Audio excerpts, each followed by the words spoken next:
Communism എന്താണെന്ന് നിങ്ങൾ പഠിച്ചിട്ടുണ്ടോ? പോയിക്കോ. കമ്മ്യൂണിസം എന്ന ഒന്ന് പഠിച്ചിട്ടത് മതത്തിനെതിരാണെന്ന് നിങ്ങൾക്ക് ബോധ്യമുണ്ടോ? മാറിക്കോ. അല്ലാതെ കേവല ഭൗതികതയ്ക്ക് വേണ്ടി നിങ്ങൾക്ക് വിവരമില്ലാത്ത ഒന്നിന്റെ പിന്നാലെ കൂടണ്ട. നിങ്ങൾക്ക് അല്ലാഹു ചിന്തിക്കാനും അതുപോലെ തന്നെ കേൾക്കുവാനും കാണുവാനും മനസ്സിലാക്കുവാനുമുള്ള സകല അവയവങ്ങളും തന്നിട്ടുണ്ട്. അതുകൊണ്ട് ഈ കമ്മ്യൂണിസം എന്ന പ്രത്യയശാസ്ത്രം എന്താണ് എന്ന് പഠിക്കൽ ഓരോ മുസ്ലിമിന്റെയും കാലികമായ ആവശ്യമാണ്.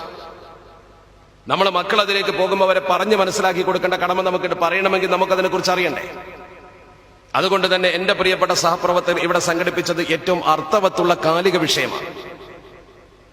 ഞാൻ ഇതിനെക്കുറിച്ച് പറയുമ്പോൾ, ഒരു തത്വശാസ്ത്രത്തെ കുറിച്ച് പറയുമ്പോൾ കുറച്ചതിന്റെ ചരിത്രം പറയേണ്ടി വരും. 1818 ജർമ്മനിയിലെ ട്രയൽ പട്ടണത്തിൽ ജനിച്ച കാറൽ മാർക്സ് എന്ന് പറയുന്ന വ്യക്തി, അയാളാണ് ശരിക്കും ഇതിന്റെ ഉപജ്ഞാതാവ്. മാവറ അൻ-നഹർ എന്ന ചരിത്രത്തിൽ വായിച്ചില്ലേ നിങ്ങൾ? മാവറ അൻ-നഹർ എന്ന് ചരിത്രം പറയുന്ന തുർക്കുമാൻ മുസ്ലിം സമുദായത്തിന്റെ പ്രതിഭാസമ്പന്നരായ പണ്ഡിതന്മാർക്കും ചിന്തകന്മാർക്കും ജന്മം കൊടുത്ത മണ്ണായിരുന്നു. അവിടെയാണ് കമ്മ്യൂണിസം കടന്നു കയറിയിട്ട് നായാട്ട് നടത്തിയത്. ചരിത്രം പറയുന്ന വാചകങ്ങൾ നോക്കൂ നിങ്ങൾ. അന്നത്തെ കാലഘട്ടം നമ്മളൊക്കെ ചരിത്രത്തിൽ പഠിക്കുന്ന മഹാനായ ഇമാം ബുഖാരി റഹ്മഹുല്ലാഹ്, ഇമാം മുസ്ലിം തങ്ങൾ, ചരിത്രത്തിൽ പ്രസിദ്ധി നേടിയ, സ്ഥിരപ്പതിട്ട് നേടിയ ഇമാം തഫ്തസാനി, ഫാറാബി, സമഖ്ശരി തങ്ങൾ, ഇബ്നു സീന, അൽബറൂനി, ഇവരൊക്കെ ജനിച്ച് പ്രവർത്തന തട്ടകമാക്കിയ ഒരു മണ്ണുണ്ട് അവിടെ.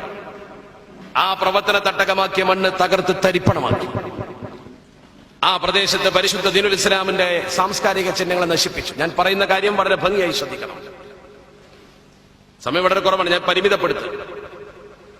1917 ലെനിനും സ്റ്റാലിനും കൂടി ചേർന്നിട്ട് മുസ്ലിം സമുദായത്തിന് കൊടുത്തൊരു വാഗ്ദാനമുണ്ട്. എന്താ പറഞ്ഞെന്നറിയോ? മുസ്ലിമീങ്ങളോട് അവര് രണ്ടുപേരും പറഞ്ഞു, നിങ്ങൾ ഞങ്ങളുടെ കൂടെ നിൽക്കണം. സാർ ചക്രവർത്തിമാരുടെ കൊട്ടാരത്തിൽ ഉസ്മാൻ ഇബ്നു അഫ്ഫാൻ റളിയല്ലാഹു തആല അൻഹു അവസാനമായി ഓതിക്കൊണ്ടിരുന്ന മുസ്ഹഫ്, രക്തം പുരണ്ട മുസ്ഹഫ്, അദ്ദേഹത്തെ കുത്തിയപ്പോൾ രക്തം ചീറ്റിത്തെറിച്ചു വീണ മുസ്ഹഫ് കൊട്ടാരത്തിലുണ്ട്. നിങ്ങൾക്കത് വാങ്ങിത്തരാം. മുസ്ലിമീങ്ങൾക്ക് ഒരു പ്രത്യേകത പലപ്പോഴും അവർ പലരും വൈകാരികതയുടെ കൂടെ പിന്നാലെ കൂടും. ചിലപ്പോൾ ഈ വൈകാരികമായ പ്രശ്നം മുസ്ലിങ്ങൾക്ക് മുമ്പിൽ ഇട്ടുകൊടുത്തു. മുസ്ഹഫ് വാങ്ങിത്തരാം. ആ മുസ്ഹഫ് സ്റ്റാർ ചക്രവർത്തിമാർ അടച്ചുപൂട്ടിയിരിക്കുന്നു. അത് നിങ്ങളുടെ അവകാശമാണെന്ന് പറഞ്ഞുകൊണ്ട് മുസ്ലിങ്ങളെ ലെനിനും സ്റ്റാലിനും അണിനിരത്തി സമരത്തിൽ ആത്മാർത്ഥതയോടെ പാവപ്പെട്ട മുസ്ലിമീങ്ങൾ അവർക്കൊപ്പം സമരം ചെയ്തു. സമരം ചെയ്തപ്പോൾ വിപ്ലവം വിജയിച്ചു. വിപ്ലവം വിജയിച്ച് അവരുടെ വിപ്ലവ കൗൺസിൽ അധികാരത്തിൽ വന്നു. 1918 തന്നെ ലെനിൻ എന്താ ചെയ്തത്? മുസ്ലിം പ്രദേശങ്ങളെ കടന്നാക്രമിച്ചു. ഞാൻ നേരത്തെ പറഞ്ഞ മുസ്ലിം പ്രവിശ്യകളെ കടന്നാക്രമിച്ചുകൊണ്ട് ഇസ്ലാമിക ചിഹ്നങ്ങൾക്ക് കൂച്ചുവിലം കിട്ടും. പരസ്യമായ ആരാധന വിലക്കി, പള്ളികൾ അടിച്ചു തകർത്തു. ഇങ്ങനെ ഒന്ന് ലോകത്ത് സംഭവിച്ചിട്ടില്ല എന്ന് കമ്മ്യൂണിസ്റ്റുകാർക്ക് പറയാൻ പറ്റുമോ? ഉണ്ടെങ്കിൽ പറയട്ടെ. 1918 ആക്രമണം നടത്തിയെന്ന് മാത്രമല്ല, 921 ബുഖാറ എന്ന പ്രദേശം അവർ കമ്മ്യൂണിസ്റ്റ്വൽക്കരിക്കാൻ വേണ്ടി ആ പ്രദേശത്ത് കമ്മ്യൂണിസത്തിന്റെ കിരാതവാഴ്ച അടിച്ചുവിട്ടു. അവിടെ കിരാതവാഴ്ച. 1934 100,000 മുസ്ലിമീങ്ങളെ റഷ്യൻ ചെമ്പട തുർക്കുമാനിൽ കശാപ്പ് ചെയ്തു എന്ന ചരിത്രം. 100,000-ഓളം വരുന്ന മുസ്ലിമീങ്ങളെ തുർക്കുമാനിലാണ് കൊന്നത്. ഇസ്ലാമിന്റെ ഈറ്റില്ലമാകുന്ന പ്രദേശത്തെ മുസ്ലിങ്ങളുടെ ഷിആർ നശിപ്പിച്ചു. ചരിത്രമാണ് ഇത്. നാളെ ഇവിടെ വരാൻ പോകുന്ന ഒരവസ്ഥ നമ്മൾ കണ്ണു തുറന്ന് ചിന്തിച്ചില്ലെങ്കിൽ അതൊരു ദിവസം കൊണ്ട് സംഭവിച്ചതല്ല. 917 തുടങ്ങി 934 അതെത്തിയത്. വർഷങ്ങളുടെ പരിശ്രമ ഫലമായി മനുഷ്യന്റെ മനസ്സുകൾക്ക് കടന്നു കയറാനും അധികാരമുറപ്പിച്ചാൽ അടിച്ചമർത്താൻ. ഞാൻ പറയാം, നമുക്ക് ഉദാഹരണങ്ങളുണ്ട്. പാവപ്പെട്ട മുസ്ലിം സമൂഹത്തെ പട്ടിണിക്കിട്ട് 30 ലക്ഷത്തെ കൊന്നു. ചരിത്രമേ ഞാൻ പറയുന്നുള്ളൂ, ആരെയും ആക്ഷേപിക്കുന്നില്ല. പ്രതിവിപ്ലവകാരികൾ എന്ന് പറഞ്ഞുകൊണ്ട് 1937-39 ഇടയ്ക്ക് 5 ലക്ഷം മുസ്ലിങ്ങളെ തടവിലിട്ടു. അവരാണ് ഇപ്പൊ ഗോണ്ടോനാമ തടവറ എന്ന് പറഞ്ഞുകൊണ്ട് അമേരിക്കയെ കുറ്റപ്പെടുത്തിയിട്ട് നമ്മൾ ആവേശം കൊള്ളിച്ചിട്ട് യാസർ അറഫാത്തിന്റെ ആളുകളായി കൂടെ നിൽക്കുന്നത്. ജൂതരാഷ്ട്രം നിലവിൽ വന്നപ്പോൾ ജൂതരാട്ടത്തിന് ആദ്യം അംഗീകാരം കൊടുത്തുകൊണ്ട് പലസ്തീന്റെ മക്കളെ വേദനിപ്പിച്ചവർ യാസർ അറഫാത്തിന്റെ ചിത്രം വരച്ചു വെച്ചുകൊണ്ട് മുസ്ലിം പ്രദേശത്തേക്ക് കടന്നു വരാൻ ശ്രമിക്കുന്നു. സദ്ദാം ഹുസൈന്റെ പേര് പറഞ്ഞുകൊണ്ട് അമേരിക്കയെ എതിർത്തുകൊണ്ട് മുസ്ലിമുകളുടെ മനസ്സിൽ ഇടം കിട്ടാൻ മത്സരിക്കുന്നു. അവന്റെ കാപ്പട്ടം തിരിച്ചറിയണം. ഇന്നലകളിൽ മുസ്ലിം ഉമ്മത്തിന്റെ ചോര കൊണ്ട്, ഈ സമുദായത്തിന്റെ കബന്ധങ്ങൾ കൊണ്ട് സൈബീരിയൻ മലമടക്കുകളിൽ ചിത്രം വരച്ച ആളുകളാണ് ഇന്ന് മുസ്ലിം ഉമ്മത്തിന്റെ മുമ്പിലേക്ക് കടന്നു വരുന്നത്.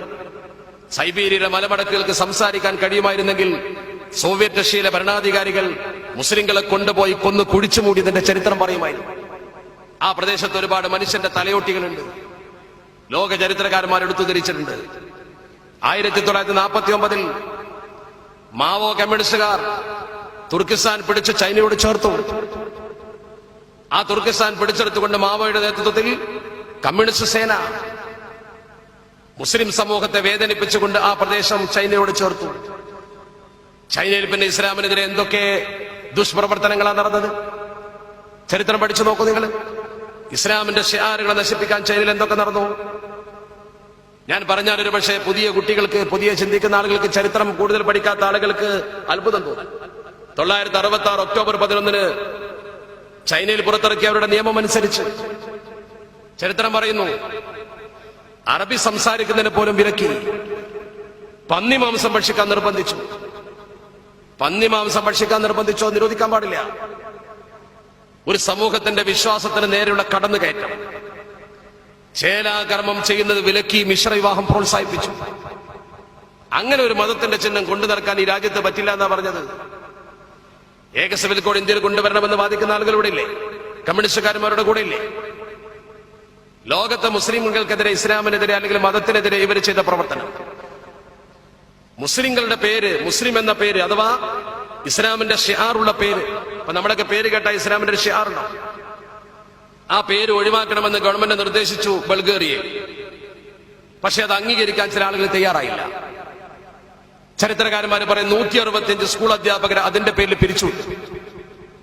165 സ്കൂൾ അധ്യാപകരെ ആ ഒരൊറ്റ കാരണത്തിന് മുസ്ലിം പേര് ഒഴിവാക്കാത്തതിന്റെ പേര് പിരിച്ചുവിട്ടു ബൾഗേറിയയിൽ. കമ്മ്യൂണിസ്റ്റ് ഭരണകൂടത്തിന്റെ പ്രവർത്തനമാണ്. കേരളത്തിൽ നമ്മൾ കാണുന്നുണ്ടല്ലോ. കേരളത്തിൽ അവർ അധികാരത്തിൽ വന്നപ്പോഴൊക്കെ നമ്മൾ കണ്ടെന്താ? ചരിത്രത്തിൽ ആദ്യമായി വോട്ടെടുപ്പിലൂടെ അധികാരത്തിൽ വന്ന കമ്മ്യൂണിസ്റ്റ് മന്ത്രിസഭ കേരളത്തിൽ. അതിന് നേതൃത്വം കൊടുത്ത സഖാവ് നമ്പൂതിരിപ്പാട് എന്താ ചെയ്ത? അവസരം കിട്ടിയപ്പോ സഖാവ് നമ്പൂതിരിപ്പാട് പറഞ്ഞു, ഇസ്ലാമിക ശരീഅത്ത് പഴഞ്ചനാണ്, മാറ്റണം. അയാൾ പറഞ്ഞ വാചകം അതല്ല. 4 പെണ്ണ് കെട്ടണമെന്ന് അള്ളാഹ് പറഞ്ഞാലും മുത്തുനബി പറഞ്ഞാലും അംഗീകരിക്കാൻ പറ്റില്ല. ആ നിയമം പൊളിച്ചെഴുതണം എന്നാ കമ്മ്യൂണിസ്റ്റ് ഭട്ടാചാര്യം പറഞ്ഞു. അരിക്കും തുണിക്കും വേണ്ടി കമ്മ്യൂണിസ്റ്റായ ആളുകൾ മുസ്ലിം സമുദായത്തിന്റെ പേരുപയോഗിച്ചുകൊണ്ട് അവർക്കൊപ്പം പ്രവർത്തിക്കുന്നുവെങ്കിൽ ചിന്തിക്കണം. അള്ളാഹ് പറഞ്ഞാലും മുത്തുനബി പറഞ്ഞാലും അംഗീകരിക്കാൻ പറ്റില്ലെന്ന് പറയുന്നതോടുകൂടി ആ വാചകത്തിന്റെ ഗൗരവം, അള്ളാഹ് പറഞ്ഞതുപോലെ ഫസ്തഖിം കമാ ഉമിർത എന്ന് ഖുർആൻ പറഞ്ഞിട്ടുണ്ടെങ്കിൽ അതിനെ എതിർക്കുന്ന വാചകം തന്റെ നേതാവ് പറഞ്ഞാൽ ഇത് പറ്റില്ലെന്ന് പറയാൻ ധൈര്യമാർക്കാണ്ടായത്? EMS നമ്പൂതിരിപ്പാടിന്റെ പ്രസ്താവന ഏതെങ്കിലും ഒരു കമ്മ്യൂണിസ്റ്റുകാരനെ എതിർത്തോ? സഖാവെ നിങ്ങൾ മതത്തിൽ ഇടപെടണ്ടെന്ന് പറഞ്ഞോ? പറഞ്ഞില്ല. അങ്ങനെ പറഞ്ഞാൽ കമ്മ്യൂണിസ്റ്റ് പാർട്ടിക്ക് പുറത്താണ്. എന്തേ മത്തായി ചാക്കോയുടെ അന്ത്യകുദാശയുമായി ബന്ധപ്പെട്ട് വലിയ വിവാദം ഇവിടെ ഉണ്ടായത്? അന്ന് ഇവിടുത്തെ വലിയ കമ്മ്യൂണിസ്റ്റുകാർ പറഞ്ഞ എന്താ? മതപരമായ ചടങ്ങ് നമുക്ക് പറ്റില്ല എന്നാണ്. സ്വകാര്യമായി ചിലർ ചെയ്യാറുണ്ടെങ്കിലും നമ്മുടെ കേരളത്തിലെ കമ്മ്യൂണിസവും ലോക കമ്മ്യൂണിസവും തമ്മിൽ ഒരു വ്യതിയാനവുമില്ല. കമ്മ്യൂണിസം ഒക്കെ ഒന്ന് തന്നെയാണ്. പക്ഷെ അവർ സമയത്തിനനുസരിച്ച് അത് പുറത്തിറക്കും. സോവിയറ്റ് കമ്മ്യൂണിസ്റ്റ് മാഗസിൻ പറഞ്ഞിട്ടുണ്ട് നേരത്തെ, ഒരു മതവിശ്വാസികൾ കൂടുതലുള്ള പ്രദേശത്ത് കമ്മ്യൂണിസ്റ്റുകാർ ആ മതവിശ്വാസികൾക്കൊപ്പം പ്രവർത്തിക്കണം. മുസ്ലിങ്ങളാണെങ്കിൽ അവർ പള്ളിയിൽ പോകണം, നമസ്കരിക്കണം. എന്നിട്ട് ജനങ്ങൾക്ക് സോഷ്യലിസം മനസ്സിലാക്കി കൊടുത്തതിന് ശേഷം ക്രമേണ അവരെ മതചിഹ്നത്തിൽ നിന്ന് മാറ്റിയെടുക്കണം. ക്രമേണ മാറ്റിയെടുക്കുക. അങ്ങനെ ചെയ്യേണ്ടത്. ചവിട്ടിൽ വെള്ളം ഒഴിക്കുന്ന പോലെ കുറച്ച് വെള്ളം ഒഴിച്ചാലേ ബാക്കിയിട്ട് കിട്ടും. ഇവർ 4 ആൾ പള്ളിക്ക് വന്നെങ്കിൽ 4 ആൾ അങ്ങോട്ട് കൊണ്ടുപോകാൻ പറ്റും. ആ ഏർപ്പാടായത്. കമ്മ്യൂണിസ്റ്റ് പാർട്ടിയെ സംബന്ധിച്ച് നമ്മൾ ചിന്തിക്കേണ്ട ഒരു കാര്യം അതാ. അവർ ചെയ്യുന്ന പ്രവർത്തനം അതാ. നമ്മുടെ കൂട്ടത്തിൽ കൂടിയിട്ട് നമ്മുടെ ആളുകളെ മെല്ലെ മെല്ലെ നിരീശ്വരത്വത്തിലേക്ക് കൊണ്ടുപോകും. നമ്മുടെ കേരളത്തിൽ നിങ്ങൾ നോക്കുക, അവർക്ക് അവസരം കിട്ടിയപ്പോൾ അവർ ചെയ്ത പ്രവർത്തനം, മതമില്ലാത്ത ജീവൻ എന്നൊരു പാഠഭാഗം ഇവിടെ പഠിപ്പിക്കേണ്ട നിർബന്ധം എന്തായിരുന്നു അതിന്റെ സാഹചര്യം? മദ്രസകൾക്ക് ബുദ്ധിമുട്ട് വരുന്ന വിധം സ്കൂളുകളുടെ സമയം മാറ്റാൻ ഒരു ശുപാർശ കൊണ്ടുവരേണ്ട കാര്യം എന്തായിരുന്നു? ആലോചിച്ചോളൂ നിങ്ങൾ.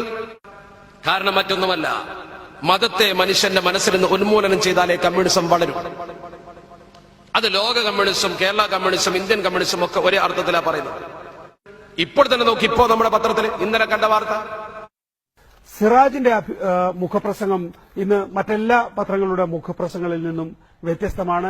ഷിൻജിയാങ്ങിലെ മുസ്ലിം പീഡനം എന്നാണ് അതിന്റെ തലക്കെട്ട്. ചൈനയിലെ ഷിൻജിയാങ്ങിൽ മുസ്ലിങ്ങൾ പീഡിപ്പിക്കപ്പെടുന്നു. ആ വാർത്ത, ആ എഡിറ്റോറിയലിന്റെ വിശദാംശങ്ങൾ ഇങ്ങനെ വായിക്കാം. ഉയ്ഗുറുകൾ ഉൾപ്പെടെ ചൈനയുടെ വടക്കു പടിഞ്ഞാറൻ മേഖലയിലെ മുസ്ലിങ്ങളെക്കുറിച്ച് ഐക്യരാഷ്ട്രസഭ ഹ്യൂമൻ റൈറ്റ്സ് വാച്ച് പുറത്തുവിട്ട വിവരങ്ങൾ ഞെട്ടിപ്പിക്കുന്നതാണ്. ഇവിടെ 10 ലക്ഷത്തോളം ഉയ്ഗുർ മുസ്ലിങ്ങൾ തടങ്കൽ സമാനമായ ക്യാമ്പുകളിൽ കഴിയുകയാണെന്നും സർക്കാർ ഇവരെ ഇസ്ലാമിക വിരുദ്ധ കാര്യങ്ങളും കമ്മ്യൂണിസ്റ്റ്